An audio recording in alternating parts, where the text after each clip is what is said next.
2,46 gramos de alcohol etílico por litro de sangre, con una navaja y unas llaves, y la navaja es un limpia uñas de 3 centímetros, frente a un hombre armado con una escopeta de caza que a corta distancia, sin mediar palabra y con la clara intención de quitarle la vida, le descerraja 2 tiros a sangre fría, con la intención de matarlo, como él mismo declara. Bien, pues 24 de mayo de 2013, Europa Press, firmado por Europa Press en Córdoba. El juez absuelve al ganadero de Rute después de que el jurado le haya declarado no culpable.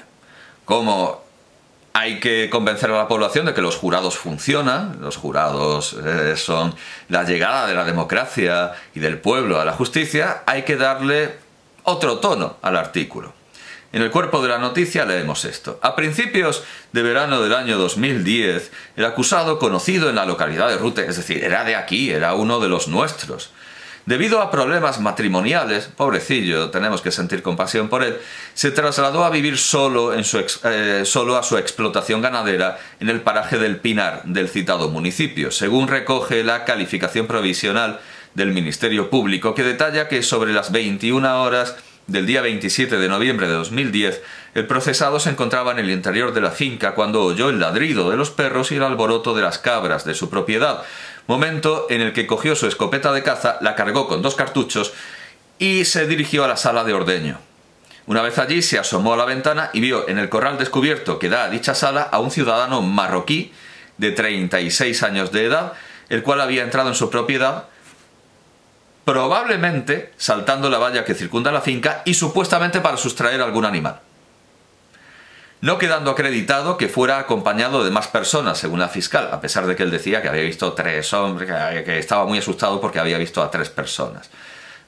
No está acreditado que tuviera compañía alguna. Ante ello, y de nuevo la cita, con la intención de acabar con la vida del hombre, nueva cita, cuando éste se encontraba a menos de 4 metros de distancia y desde el interior de la nave, o sea, hizo una montería. Esto fue una montería desde un punto de resguardado, hizo de francotirador y no estaba amenazado en absoluto. Y el arma era una navaja de 3 centímetros. Hallándose el acusado en una posición más elevada, desde el interior de la nave, hallándose el acusado en una posición más elevada, un francotirador efectuó 2 disparos sobre el cuerpo del varón. Hombre, claro, alguien podrá decir, pero no disparó sobre la cabeza, por lo menos, claro, porque no tendría puntería. Alcanzándole uno en el costado derecho y otro en la parte baja de la espalda, cayendo este desplomado al suelo.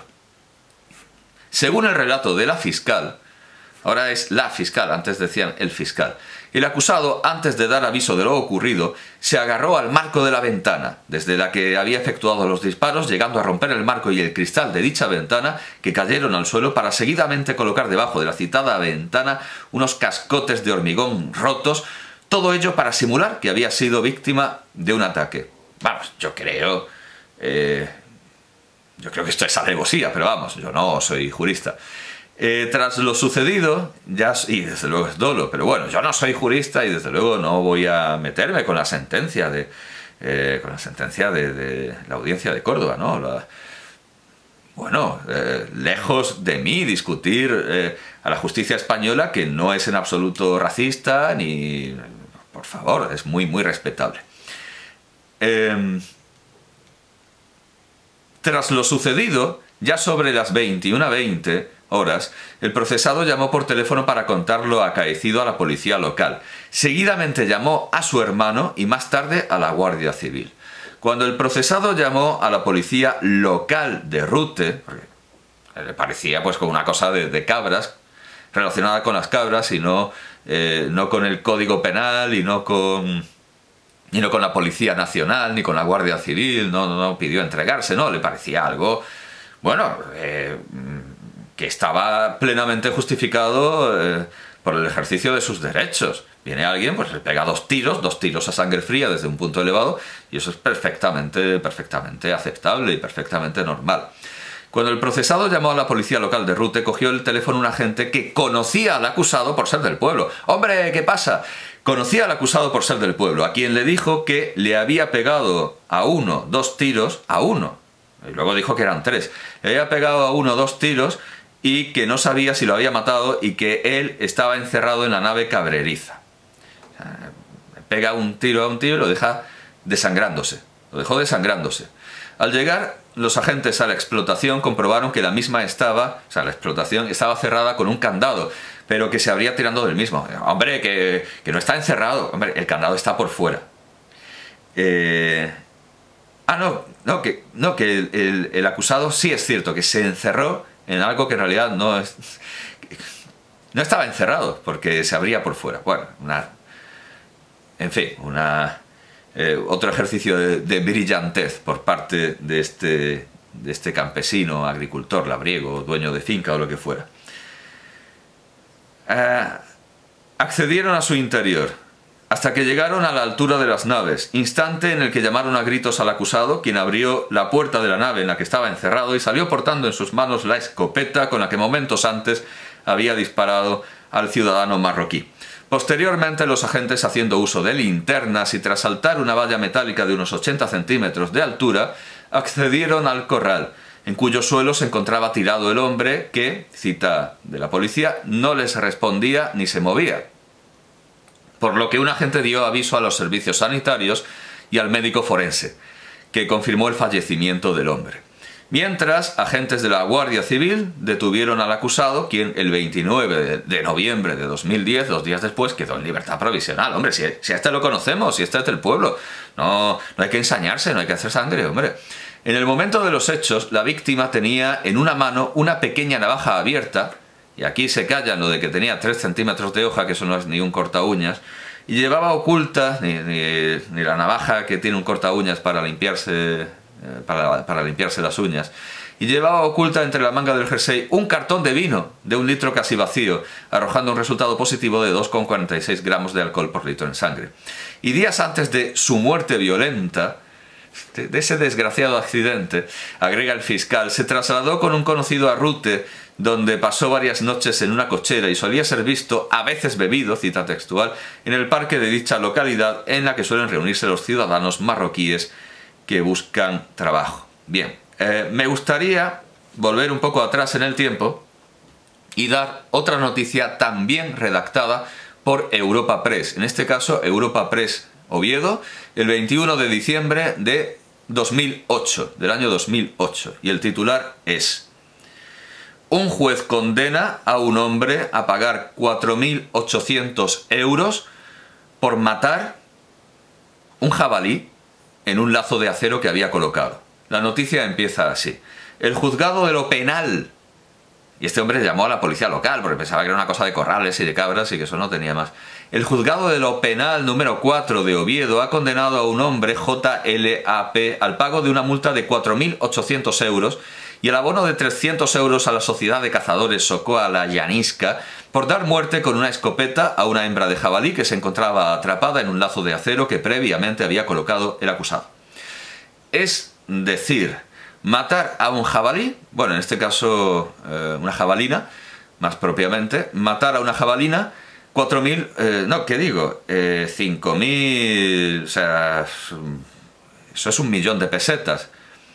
Aunque ya había pesetas en 2008, pero esto es la contemporaneidad más absoluta, no estoy hablando de tiempos de Franco. 1.000.000 de las antiguas pesetas para alguien que mata a una jabalina y la libre absolución y además, antes, libertad provisional para un señor que a sangre fría, desde un punto elevado, sin correr el más mínimo riesgo, se carga a un magrebí, porque claro, vamos a ver, si los magrebíes y los inmigrantes ilegales, los que están en situación ilegal, no tienen derechos laborales y por lo tanto no pueden sufrir explotación laboral, pues ¿por qué no? Vamos a considerar también, ¿por qué no? Vamos a considerar que no tienen ningún tipo de derecho y que su vida vale muchísimo menos que la de un jabalí o la de una jabalina. 9 de marzo de 2017, BBC Mundo, la BBC. Y alguien dirá, ¿y por qué me voy a la BBC? Porque esto ya es un asunto internacional, España es una parada Es parte de la ruta, es parte de una ruta esclavista hacia una ciudad que es una en la que más pervive y subsiste esa lacra, ese magno crimen, ese horror nefando que es la esclavitud. ¿A qué ciudad me refiero? Me refiero a la ciudad de Londres, donde hemos visto los casos de que una legación diplomática de Sudán se trajo a sus propios esclavos. En Londres hay esclavos por los que la policía no se interesa, no pregunta, muchas veces porque están en las embajadas, pero otras veces están en domicilios de gente muy rica, y existe con total tranquilidad. La esclavitud existe en Londres, al igual que existe en la Libia liberada por la coalición de Londres y de París. Recordemos que Londres se quedó con la embajada de la Libia de Gaddafi, estaba abandonada, metió allí a los liberadores de Libia, esos liberadores de Libia que han creado una Libia con esclavitud. Con esclavitud, como la tiene también Londres. En Londres hay esclavistas y hay tráfico de esclavos que pasa por España. Y en este sentido es pertinente esta noticia de BBC Mundo firmada por Margarita Rodríguez. Titular: la violaban mientras estaba pariendo. 2 puntos. Esto es una cita. El infierno de las... O sea, esto es una cita de una de las entrevistadas en el artículo. El infierno de las mujeres de América Latina traficadas en Londres. Repito el titular, repito la declaración del titular. La violaban mientras estaba pariendo. En el cuerpo de la noticia se explica que España forma parte de la ruta esclavista. Dice así el texto. Cuando llegó la policía, la encontraron colgada, a una de las víctimas de esta red. La encontraron colgada. Así era como la violaban y así fue como abortó. Estaba siendo violada mientras estaba pariendo. Repito, porque a lo mejor alguien nos ha quedado con el concepto de lo que pasa por nuestro país para llegar a uno mucho más avanzado, más democrático, que es el Reino Unido. La violaban mientras estaba pariendo. Estaba siendo violada mientras estaba pariendo. Estaba desangrada. Hasta aquí la cita de la entrevistada. La mujer, sigue la BBC, había salido de Colombia rumbo a España con la intención de trabajar. Pero fue engañada y cuando llegó le quitaron sus documentos y la forzaron a prostituirse por, entre comillas, cita, unos años. Unos años que estuvo aquí prostituyéndose en España, esclava de una mafia con total tranquilidad y sin que las autoridades, sin que ningún tipo de autoridad viniera a molestar a esta mafia, a esta red de tráfico esclavista, de tráfico de personas. Se dice normalmente trata de blancas para distinguirla de la trata de negros, pero al final es todo uno. Nueva cita. Cuando hablé con ella la primera vez, le pregunté si sabía dónde estaba y me dijo: en España. En ese momento, sigue la entrevista, no recordaba cómo la habían trasladado a Londres. Es decir, alguien llega a España y tranquilamente puede acabar colgada en Londres siendo violada mientras da a luz, mientras pare, sin que haya ningún tipo de freno. O sea, logró escaparse y por eso esto ha llegado a saberse. 16 de diciembre de 2019.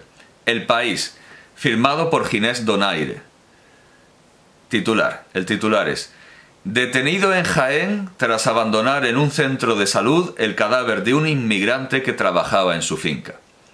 El fallecido, esto ya es la entradilla, el fallecido, de 31 años y nacionalidad marroquí, murió recogiendo aceituna. No tenía contrato de trabajo ni la documentación en regla, según la Guardia Civil. 21 de diciembre de 2019, sobre el mismo hecho. El Español, firmado por Eduardo del Campo. El infarto mortal de Said en el olivar de Paco, el de Vox. La tragedia oculta de la recogida de aceituna. Y en entradilla, el hombre resultó ser Paco, el de Vox, no Said, el hombre resultó ser un apoderado del partido de ultraderecha que contrataba a sin papeles para trabajar en sus cultivos. Vaya con Vox, vaya con Vox. Resulta que no quiere inmigración ilegal, salvo para usarla como mano de obra esclava. 15 de mayo de 2020. Libre Mercado. Adscrito a Libertad Digital. El medio Libre Mercado está adscrito, pertenece, tiene o sea, es como un blog, tiene la bandeleta de Libertad Digital. Y este titular está firmado por Libre Mercado. El titular es: los agricultores también estallan contra el gobierno por acusarles de esclavizar a sus empleados. COAG, C-O-A-G, acusa a Trabajo de emprender una campaña tóxica de inspección para tratar de detectar casos de esclavitud o prácticas similares. Esto lo pone entre comillas. Esclavitud o prácticas similares. Esto hemos dicho que es del año 2020. En 2019 un apoderado de Vox había dejado a las puertas de un hospital a un trabajador ilegal al que trataba como a un esclavo y lo había dejado ya muerto. Había dejado a un cadáver, había abandonado un cadáver en un centro de salud, un cadáver que había muerto, que había pasado a esa condición de cadáver por trabajar sin descanso en su explotación agrícola. 2019. En 2020 vienen los de Libre Mercado a decir que, a dar voz a unos agricultores, a unos agricultores que, bueno, en fin, se quejan de que haya inspecciones y llaman tóxicas a esas inspecciones, porque intentan descubrir situaciones que en absoluto existen. En absoluto existen situaciones de esclavitud que en absoluto existen. Y que si existen son casos aislados. Debemos entender que son casos aislados. Esto es de 2019. No, perdón, 2020. Pues, entre un caso y otro, pues 2021. Nos pasamos a los primeros meses, al comienzo de 2021. 1 de febrero de 2021. Diario La Información, firmado por su redacción. Nos da este titular: caza a los inmigrantes en Canarias. Grupos se reúnen para matar moros, entre comillas.